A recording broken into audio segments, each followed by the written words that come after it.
जय हिंद दोस्तों। हमारे देश में मुख्य धर्म ग्रंथों में 4 वेद, 6 शास्त्र, 18 पुराण ये माने जाते हैं। उनमें देवनागरी लिपि वाले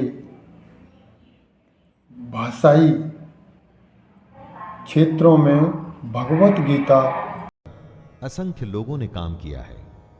जाने कितनी ही गीता आपने सुनी भी होगी। का बहुत ही बड़ा महत्व है। ये आए दिन समाज में आपको भगवत सप्ताह के नाम से ये नॉर्थ इंडिया में हिंदी बेल्ट में खास करके हिंदी, गुजराती, मराठी और ये सब जहाँ मध्य प्रदेश, उत्तर प्रदेश, बिहार, मतलब इनमें सब में इसका सप्ताह का प्रोग्राम होता ही रहता है।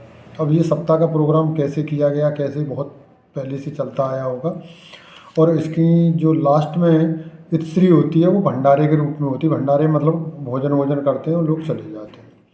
और उसका मेन मकसद यही होता था कि उसमें अवेयर किया जाता है कि भाई आपको कर्म के आधार पे आपको फल मिलने वाला है, तो ऐसा कोई कर्म न करें जिससे आपको कोई खराब फल मिले और जिसमें आपकी अगली ज़िंदगी जो पुनर्जन्म का जो कॉन्सेप्ट है उसमें जाके आपको कोई दिक्कत आए। लेकिन असल में अब जो वर्तमान में उसका स्वरूप रह गया है सिर्फ भंडारे तक, या फिर जो करवा रहा है और मुख्य 2-4 जो तेज आदमी हैं उनके मकसद से जुड़ा रह गया है।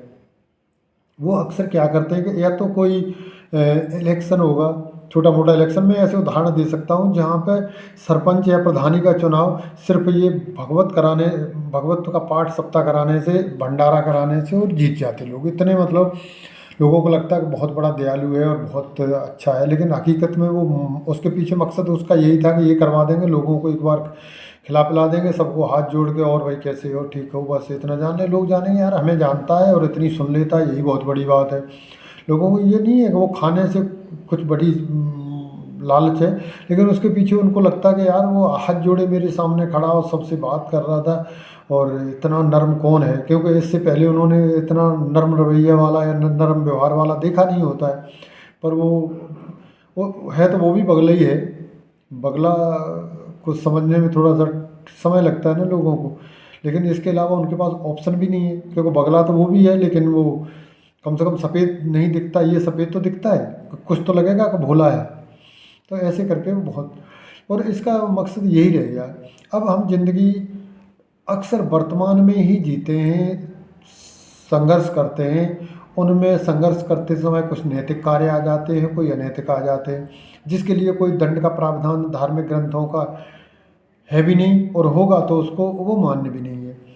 अब क्या है, वर्तमान में शासन प्रशासन द्वारा जो भी मैक्सिमम लोगों को या ज़्यादातर लोगों को सभी को जीवन यापन में सुविधा हो, सबको कम काम करने का मौका मिले और सबको सुख सुविधा जो भी हो, संसाधन है उनमें थोड़ी हिस्सेदारी बराबर की करने की कोशिश है।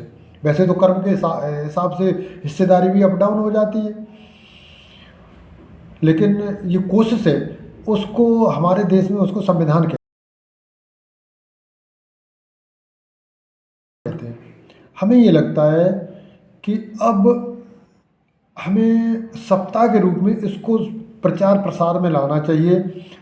जहाँ हम सप्ताह करते हैं भागवत पुराण का या कभी कभी शिव पुराण का होता है, लोग उसको मनोरंजन के रूप में लेते हैं और इससे ज़्यादा उसको कभी ग्रहण नहीं करते। हाँ, पढ़ने वाले कोई हज़ारों में 1-2 होते हैं, वो पुस्तक लेके पढ़ते हैं और उसको, ये बिल्कुल सत्य है कि उसमें ब्रह्म ज्ञान, हमारा बॉडी कैसे बना, ये हमारा क्या है जो ब्रह्मांड में है वही हमारे पिंड में है, उसकी ढेर सारी जानकारी, आपका मोह भंग हो सकता है।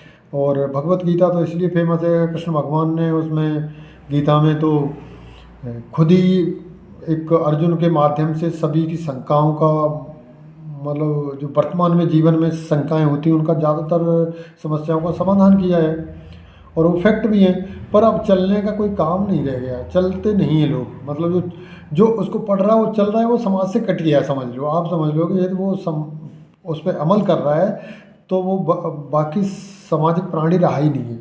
या तो उसका इतना शोषण किया जाएगा कि वो जीने लायक रहेगा ही नहीं, या फिर वो खुद ही छोड़ के कहीं जंगल की कंदराओं में वाली बात है कि चला जाएगा।